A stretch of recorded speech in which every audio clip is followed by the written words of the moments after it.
Hello, hello, everyone, and welcome to Correcticise Your Body. It's mini training number 6, and today we're going to go ahead and talk about the foot and ankle. I am DL Walker.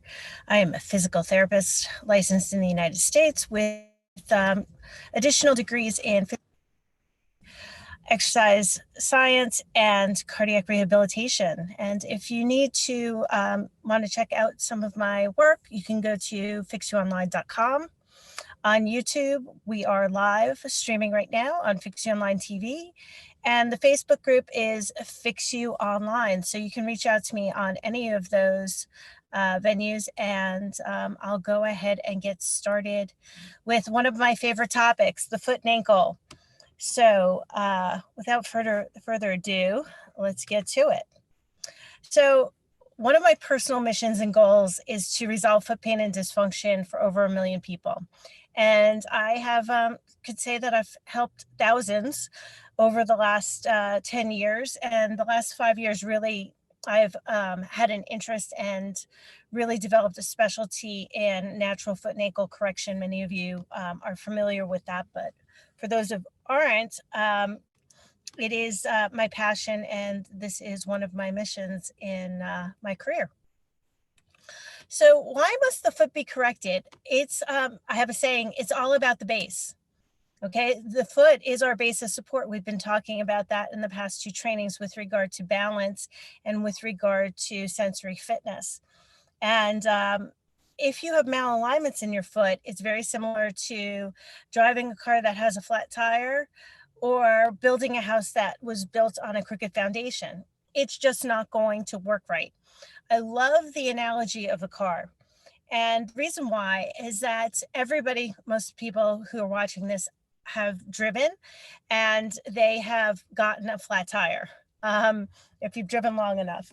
And what happens when you have a flat tire, when you feel something wrong with the tires, you immediately pull over if you have a flat tire, because if you keep driving that car, right, you're going to wind up breaking the axle, you're going to wind up doing damage to the car.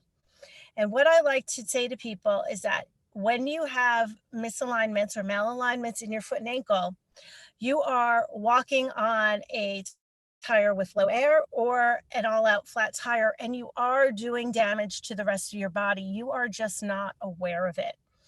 And that was one of the reasons why I became passionate about the foot, because I wanted to make the greatest impact that I could in people's lives. And if I had to choose a body part to do so, it would be the foot. And normal foot functioning in the foot and ankle, it's necessary for almost everything that we do as humans. Okay, unless you are lying in bed and you're not moving, you need to use your feet. Or, if you have to use a wheelchair or that kind of thing, obviously not so much. But for individuals who are walking as their primary form of locomotion and getting around in life, the foot and ankle is necessary for the following: walking, squatting, balance, stairs, curbs.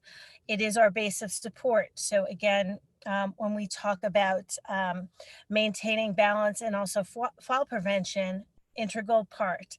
It is important for agility, shock absorption for the joints that are going above it, alignment for the body, just like I showed on that house, and also the ability to wear shoes. So individuals who have foot dysfunctions are often uncomfortable wearing shoes, and that becomes a difficulty as well and a challenge for many individuals. So those are all the reasons why the foot is important in our functioning as human beings on this planet. So here's some foot facts. Again, it's our base of support and standing, and therefore the most important structure for balance and fall prevention. I would say probably next to the vestibular system. But it is of major importance with regard to balance and fall prevention, because it is our base of support. And 84% of people 65 years or older have structural dysfunction in their feet. I would say that is 100%, and that is pretty much everyone. that lives in a Western culture. Individuals who live in indigenous cultures tend to have pretty good feet. And the reason being is that they walk on uneven terrain and they don't tend to wear thick shoes, or their shoes are minimal like, so, or they're barefoot. And those individuals tend to have not only great feet, but great alignment and great ability to walk long distances. So I traveled to Africa about 10 years ago and watched individuals walking with branches literally balanced on their heads as they were walking down a dirt road. So again, their feet are in very, very good condition. But for the Western world, not so much. I'd say about 100% of people have structural dysfunctions in their feet. So individuals increase their chances of sustaining injury due to a fall twice as much if they are unable to perform a one-legged stand for 5 seconds. So I showed you some norms the past few days on single leg standing, and 5 seconds was the norm. Remember, I said not the ideal, but the norm for people 70 to 79, and then it was less than 1 second for individuals over the age of 80. So if you are normal in this culture and you are twice as likely to sustain a fall between the ages of 70 and above, based on this fact right here. A person must have 8 degrees of ankle dorsiflexion, and that again is movement of the ankle to bring the foot up toward the head. It's the motion that you make when you take a step forward so that your foot does not rub onto the ground.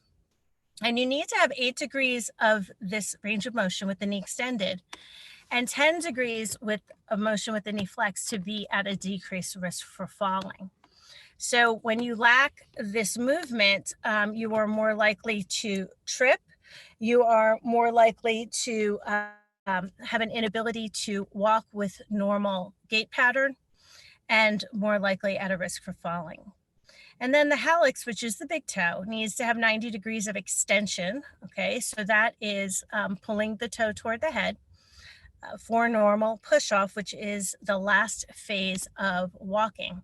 So if you don't have that, you will lack reinforcement into hip extension, which means that you will lack strength in the glutes. So everything is all connected. That's what I'm hoping that you kind of gain from these presentations, is how interconnected different parts of the body are, different senses within the body are, and why it's an important component of fitness exercise to go ahead and address each of these areas, because many of us aren't even aware that they are important for functioning, much less should be trained, certainly as we get older and things start to atrophy either from disuse or breakdown. And again, this is why I developed the Correcticise for Life program. Now, here's some tests that we can do. The first one was a single leg balance, but I've already gone through that twice, so I didn't feel the need to go through it again in this training. If you want to refer to it, it is in the previous lesson on sensory tests, as well as in the balance mini training as well. So you can go ahead and refer to that, but here's some additional ones. The one that's important here is going up on your tiptoes. And when you go up on your tiptoes, it's not just can you do it. It's not just can you do it 10 times. It's how. Because again, guys, it's quality, not quantity. I would rather somebody do 1 repetition properly of an exercise than 100 repetitions of it improperly. And another reason why I developed Correcticise. It's corrective exercise that are performed correctly. So when you are doing activities or exercises or even these tests, I want you to tune into your body and see how you are feeling. And using a mirror is a great way to get feedback. So if you stand in front of a mirror, and you should be near something sturdy just in case you lose balance, I want you to rise up onto your tiptoes. And I want you to observe your feet from the front and back and even side. And I want you to note a couple of things. So are you able to go all the way up onto your toes so that they're at a 90-degree angle to the rest of your foot? Because again, you need 90 degrees of hallux extension for normal push-off. And that is that phase in walking where the toe comes off the ground. When you're observing in front, are you able to see any part of your heel? Now, this picture right here is from the rear. And what you'll notice that is if I was looking at this foot from the front, it almost looks like her toes are turned outward to me. But if they are supposed to be, the toes are pointed forward, then this person has a major ankle dysfunction on the right because her heel is all the way turned inward, as is the left, but the right is way more pronounced. And if I was looking from the front through the legs here, I would definitely be able to see her heel with respect to the rest of the foot. It would not be hidden. So you want not to see your heel. You want to just see the foot in front of you. The next question is, are you able to weight bear 50% of the weight over your big toe and the other 50% over the 4 lateral toes? So again, if we look at this, these feet right here, what I'm noticing is that there definitely seems to be fairly okay weight bearing on the left foot with a little bit of rise here on the outside. But it definitely seems like there's more air under this right foot than the left. So again, this is something that you would tune into to really, bring awareness to the weight bearing into the toes. The next question is, do your ankles roll out? And for this individual, you can't see because of the pants, but it does seem like the ankles are rolling out because the heels are rolling in. Now, individuals who have this kind of foot are highly susceptible to spraining. So if you've had a history of ankle sprains, there's a good chance that you have a foot that resembles this type of thing. So those are things to look at for the tiptoes, not just can you do it? Yes, that's important, but all of these other factors keep in mind as well. Moving on to the next test is the foot clocks. Now, this one is really interesting. This is the one that I was telling you about a few days ago where I was working with a tennis player who was falling all the time. I was able to determine her problem by doing this test with her. So what you do is you pretend that you're standing on the face of a clock. Your feet are shoulder width apart and your toes are pointed forward. Your right foot will be towards 3 o'clock. Your left foot will be towards 9 o'clock. The front part of your body, toes towards 12, heel towards 6. Now, the key to this is you need to be 100% stationary in every part of your body except for your feet. So you're going to pretend that your feet are actually glued to this clock, but the rest of your body is stiff as a rod. It's almost like you're a popsicle stick. Okay, you are not bending or moving in any other part of your body. And what I want you to do now is bring your weight forward toward your toes or toward 12 o'clock without bending at your hip, without bending your head, without rounding your shoulders. Just bring your body forward. Now, you should be able to move 8 degrees in order to be at a decreased risk for falling in this position. If you are unable to do this, if you're unable to bring your lower leg forward over the toes of your feet without bending your torso, then you have dysfunction. You're going to repeat this going back to 6 o'clock. 6 o'clock is tougher. You want to keep your toes on the ground, but you should be able to move back approximately 5 degrees, keeping the body completely straight. We want to test the motion of the foot and ankle. And finally, you'll move from 3 o'clock to 9 o'clock. Again, it is not a side bend. That's why this is also good to do in the mirror, but it's keeping the foot completely stationary as you bring your body from one side to the other. And you should have about 15 degrees of movement in either of those directions. But it is imperative that you keep your foot completely on the ground.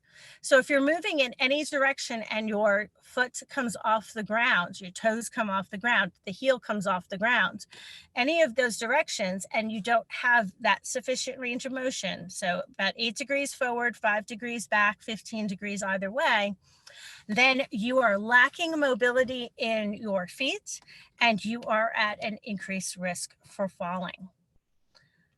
The last one is just alignment. And so you just need to look at your feet from all angles and note the following. You know, do you have good alignment in your feet? This person does not. This person is presenting with bunions and some hammer toes. And what I'm seeing is some increase in her tendons here versus the other side. And so you want to look at differences between right and left. Okay. And you also want to note the following. When you look at your inside ankle bone, is it in line with the arch, the height of the arch of the foot, then with the big toe joint, and then with the big toe? And those should all be in a same line. You can see clearly by this picture that this individual has malalignment. So that is one thing to note, because if it's not in alignment, alignment dictates function. And I'm going to go into that in a few minutes. So if there are any malalignments in the foot, it is not working properly. A second is to stick the palms of your hands underneath the arches of the feet. Just push them right in here. And just notice if one, can you get your feet, your fingers under your feet, or do you have flat feet? Well, if you have flat feet, then you don't have proper alignment and your foot's not working properly. If you have a higher arch on one side versus the other, then that foot's not working properly. If you have an excessively high arch and you can get the tips of your middle fingers all the way to the area in line with the second toe, then your arch is probably too high. And then note any differences between right and left. So again, it's taking a look, an objective look at the foot and ankle. So we're getting into alignment here, and I have mentioned this, the length tension ratio. So when I say if the foot or any part of the body is not in ideal alignment, it will not work properly because of this principle. It came from exercise physiology, my master's degree, called the length tension ratio. And it states that a muscle will contract with the greatest vigor or strength when it's at a particular length. So if it's too long or too short, it's not going to work properly. So getting back to this picture, this individual, and this is a reason why bunions are so hazardous, quote unquote, is because the big toe is the primary balancer in the foot. And clearly the alignment of the big toe on this individual is off.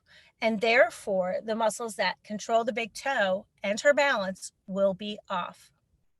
So super important that we restore alignment, which is what I've been doing the last 5 years.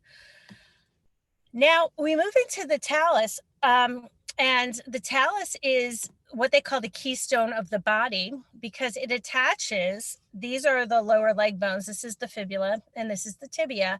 They go ahead and rest on the talus, and then the talus articulates or connects with the heel of the foot and then the bones of the tarsals in front.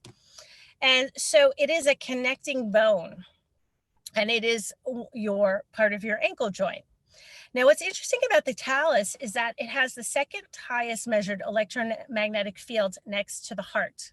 And it generates an electric field when it's placed under significant force. And it's said that this electrical field will respond to tissue to have it regenerate, create adaptation, and improve circulation. So this is from an energetic standpoint with regard to alignment. So if you've sustained ankle trauma or if you have malalignment in your talus, then you're not generating as much energy or frequency as you could. Moving on to the last one, it's about circulation and conduction. So the human body is a series of tubes and wires throughout the entire system, including our foot and ankle. And if a tube or wire is impeded, Then there will be decreased movement through that structure. There'll be decreased sensation through that structure. There will be decreased blood flow.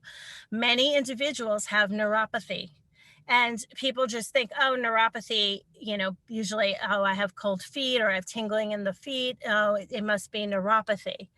Well, it could just be that your blood vessel or your nerve is being impeded by connective tissue. So again, it's nice that you have a name for it. That's the what. But why is it happening is what I'm more concerned about, because when you know why, you can figure out how to go ahead and fix it. So that is the last thing that I will end on, is that alignment dictates function because of the length tension ratio, frequency because of the electromagnetic field with force production, as well as neurological circuitry. And the last one is about flow, which has to do with circulation. And also you can consider nerve conduction. So guess what tomorrow's mini training is going to be about? It is going to be about alignment. And I hope to have you all convinced that alignment is everything. Recently, I was asked on a Facebook question, what was the best piece of health advice that I ever learned or received? And I answered that alignment dictates function, frequency, and flow. It is, in my opinion, the most, or one of the most underrated, understudied, understood aspects of health. And I'll explain why a little bit more tomorrow in our mini training. So if I'll go ahead in the chat room. I don't see any questions, but if you do have questions, feel free to put them in the chat or the comment box.